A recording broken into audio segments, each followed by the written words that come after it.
네, 오늘도 주님께서 주시는 위로와 평안으로 행복한 날 되시기 바라겠습니다. 오늘 말씀 빌립보서 2장 19절에서 24절 말씀입니다. 내가 디모데를 속히 너희에게 보내기를 주 안에서 바람은 너희의 사정을 알므로 안위를 받으려 함이니 이는 뜻을 같이하여 너희 사정을 진실히 생각할 자가 이 밖에 내게 없음이라. 그들이 다 자기 일을 구하고 그리스도 예수의 일을 구하지 아니하되 디모데의 연단을 너희가 아나니 자식이 아버지에게 함같이 나와 함께 복음을 위하여 수고하였느니라. 그러므로 내가 내 일이 어떻게 될지를 보아서 곧 이 사람을 보내기를 바라고 나도 속히 가게 될 것을 주 안에서 확신하노라. 아멘. 오늘 본문 말씀은 바울이 빌립보 교회에 디모데를 파송할 계획을 말씀하고 있는 내용입니다. 이제 왜 디모데를 파송하려고 하는 것일까요? 19절 말씀에 그 이유가 나오는데 내가 디모데를 속히 너희에게 보내기를 주 안에서 바람은 너희의 사정을 알므로 안위를 받으려 함이니 이렇게 기록하는데요. 빌립보 교회에 디모데를 보내서 빌립보 교회의 사정을 상황을 알고 싶어서라는 겁니다. 그 상황을 알면 좀 위로를 받겠다라는 것이죠. 지금 바울은 로마 감옥에 갇혀 있는데 빌립보 교회를 향한 그런 염려와 걱정을 하고 있는 것이죠. 자, 그런데 자기만 위로받겠다 이제 이런 의미만 있는 것은 아니죠. 이 빌립보 교인들이 바울 때문에 걱정하고 있었습니다. 왜냐하면 바울이 로마 감옥에 이제 갇혀 있었기 때문에 걱정을 하고 있는 거죠. 그런데 이제 바울은 걱정하지 말아라 이제 이런 뜻으로 편지를 쓰는데 직접 디모데라고 하는 사람이 직접 가서 걱정하지 마시오. 바울 사도는 잘 계십니다. 곧 석방될 겁니다. 이렇게 말을 하면 훨씬 더 이제 위로가 되는 것이죠. 그래서 바울은 이제 이런 마음을 직접 사람을 보내서 전하고 싶은 겁니다. 그래서 실제로 디모데를 보내는데 디모데만 보내는 게 아니고요. 에바브로디도라고 하는 이제 사람 같이 보내죠. 이 에바브로디도는 원래 빌립보 교회의 성도였습니다. 로마 감옥에 갇혀 있는 바울에게 선교 헌금을 전하러 이제 왔던 분인데 그분이 로마에 와서는 죽을 병이 들었다가 기적적으로 하나님이 다시 살려주신 이제 그런 은혜를 입은 사람입니다. 그러니까 디모데와 에바브로디도를 함께 보내는 거죠. 그리고 에바브로디도 편에 이 빌립보서를 써서 이제 편지로 이제 보내게 되는 이제 그런 내용이 지금 펼쳐지고 있는 겁니다. 자, 그래서 오늘 주제는 이 디모데를 직접 보낸다 이런 내용인데 그렇다면 왜 디모데가 선택되었는가라는 겁니다.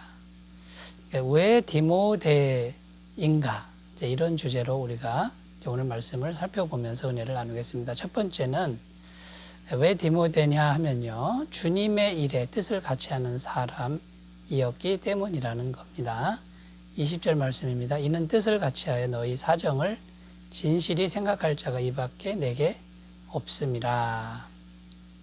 자, 뜻을 같이 할 사람이 디모데밖에 없다 이런 내용인데요. 뜻을 같이 하다. 이 말은 같은 심령을 가지다.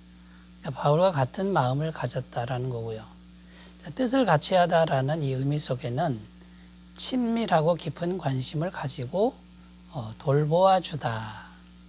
그러니까 거의 같은 마음으로 바울을 돌보던 인물이 바로 디모데였다라는 겁니다. 그런데 바울 주위에는 디모데 외에는 바울을 돌보아 주는 사람이 이제 없었다라는 것이죠. 디모데후서 4장 10절에도 대만은 이 세상을 사랑하여 나를 버리고 데살로니가로 갔고 그리스계는 갈라디아로 디도는 달마디아로 갔고 이렇게 기록합니다. 대부분의 사역자들이 바울이 복음에 갇혔을 때 다 어디론가 가버리는 이런 일들이 항상 있었다라는 겁니다.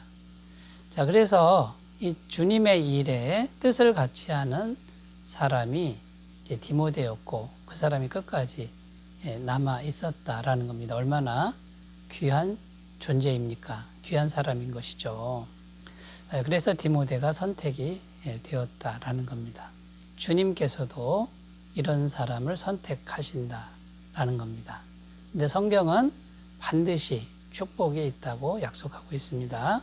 첫 번째는 하늘의 상급이 있다고 약속합니다. 디모데후서 1장 16절 17절 원컨대 주께서 오네시보로의 집에 긍휼을 베푸시옵소서. 저가 나를 자주 유쾌케 하고 나의 사슬에 매인 것을 부끄러워 아니하며 로마에 있을 때 나를 부지런히 찾아 만났느니라. 지금 바울이 오네시보로의 집을 향해서 축복기도 하고 있는 거죠. 하나님이 복을 내리실 것이라는 겁니다. 마태복음 25장 40절입니다. 임금이 대답하여 이르시되 내가 진실로 너희에게 이르노니 너희가 여기 내 형제 중에 지극히 작은 자 하나에게 한 것이 곧 내게 대하여 한 것이니라. 우리가 이제 종말 때에 영생과 영벌로 이렇게 나뉘어지는데 그때 영생에 들어갈 사람들은 아주 작은 자 하나에게 먹을 걸 주고 옷을 주고 옥에 갇혔을 때 찾아와 주고 자, 이런 사람들이었다라는 겁니다. 그러니까 반드시 하늘에 상급이 있다고 성경은 증언하고 있는 겁니다. 자, 또 어떤 복이 있습니까? 신앙 성장이 일어난다는 겁니다. 갈라디아서 6장 6절에서 8절입니다. 가르침을 받는 자는 말씀을 가르치는 자와 모든 좋은 것을 함께 하라. 스스로 속이지 말라. 하나님은 업신여김을 받지 아니하시나니 사람이 무엇으로 심든지 그대로 거두리라. 자기의 육체를 위하여 심는 자는 육체로부터 썩어질 것을 거두고 성령을 위하여 심는 자는 성령으로부터 영생을 거두리라. 여러분, 바울 사도와 같이 주님의 일을 할 때 신앙 성장이 일어난다 이런 겁니다. 말씀을 가르치는 자와 좋은 것을 함께하면 성령으로부터 영생을 거둘 수 있다. 지금 이런 축복이 있다라고 말씀하고 있는 것이죠. 자, 디모데처럼 디모데가 바울과 뜻을 같이하여 주의 일을 한 것처럼 우리도 주님과 뜻을 같이하여 주님의 일을 열심히 하는 그런 삶이 되셨으면 좋겠습니다. 자, 두 번째 이유를 찾아보겠습니다. 왜 디모데가 선택되었는가? 두 번째 이유는 고난의 상황에서도 그리스도 예수의 일을 구하는 사람이었다라는 겁니다. 21절입니다. 그들이 다 자기 일을 구하고 그리스도 예수의 일을 구하지 아니하되. 자, 그리스도 예수의 일을 구하지 아니한 사람들이 구체적으로 누군지는 모릅니다. 성경에 나와 있지는 않습니다. 그런데 확실한 것은 디모데 말고는 아무도 없었다라는 거죠. 자, 디모데후서 1장 15절에도 아시아에 있는 모든 사람이 나를 버린 일을 내가 아나니 이렇게 기록하고요. 디모데후서 4장 16절에도 내가 처음 변명할 때에 나와 함께한 자가 하나도 없고 다 나를 버렸으나. 언제나 바울은 외로웠습니다. 버림받음을 당했죠.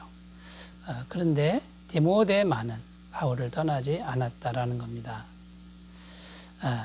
그래서 이 디모데가요, 바울이 로마 감옥에 갇혔을 때도 바울을 떠나지 않는 자, 이런 모습을 보여주었다라는 거죠. 그때 디모데의 마음은 어떤 마음이었을까요?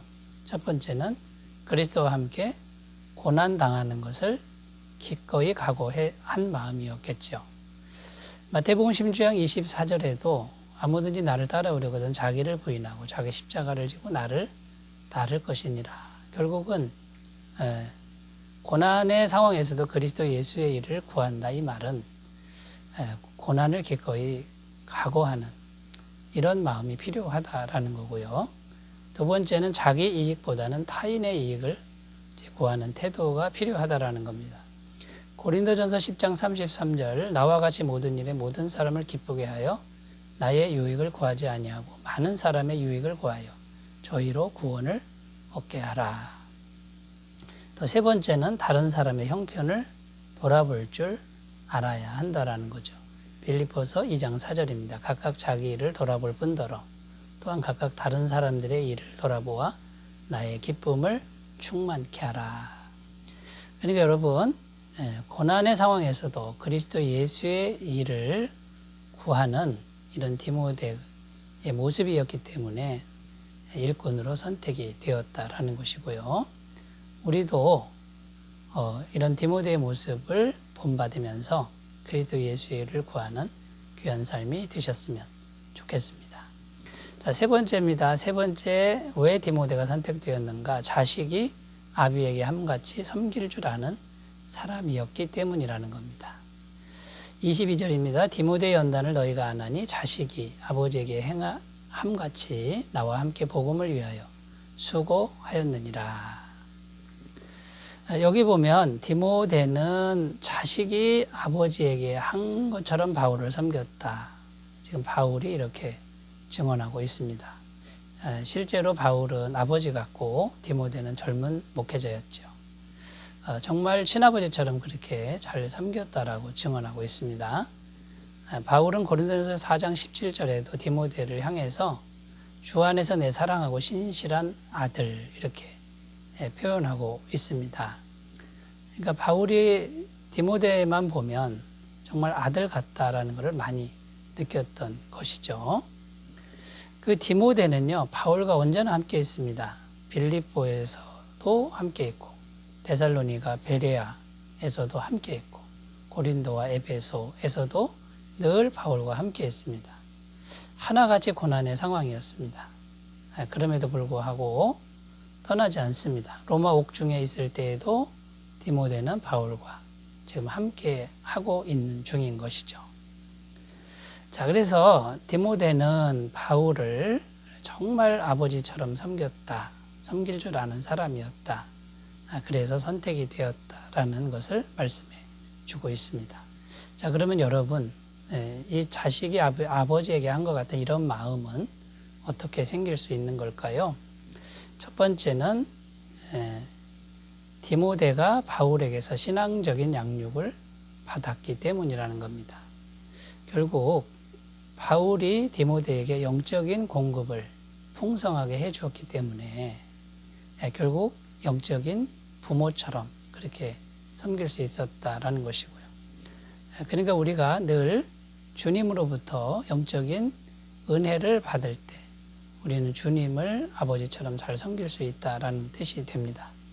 자, 두 번째는 바울과 함께 고난을 늘 받았다는 겁니다. 여러분, 고난을 같이 받는다. 이것은 전쟁터에서 전우가 되는 것을 의미합니다. 그러므로 우리가 주님을 잘 섬기는 그런 사람들이 되려면 주님 때문에 고난받는 것, 그 현장에서 우리가 믿음이 더 자라나게 된다는 것을 기억하셨으면 좋겠고요. 자, 세 번째는 디모데 자신이 말씀 안에서 성숙해졌다라는 겁니다. 오늘 말씀에서도 보면 나와 함께 복음을 위하여 수고하였느니라. 바울을 존경했지만 디모데 마음에는 항상 복음을 위한 그런 수고가 있었다라는 겁니다. 여러분, 우리가 복음 안에서 더 잘 성숙하는 그런 사람이 된다 그러면 디모데처럼 언제나 선택받는 그런 일꾼이 될 줄로 믿습니다. 기도하겠습니다. 하나님 아버지, 디모데의 신앙의 모습을 우리가 살펴보면서 우리가 도전을 받습니다. 잘 닮아가도록 도와주옵소서. 예수님의 이름으로 기도드립니다. 아멘. 오늘도 은혜가 충만하시기 바라겠습니다. 감사합니다.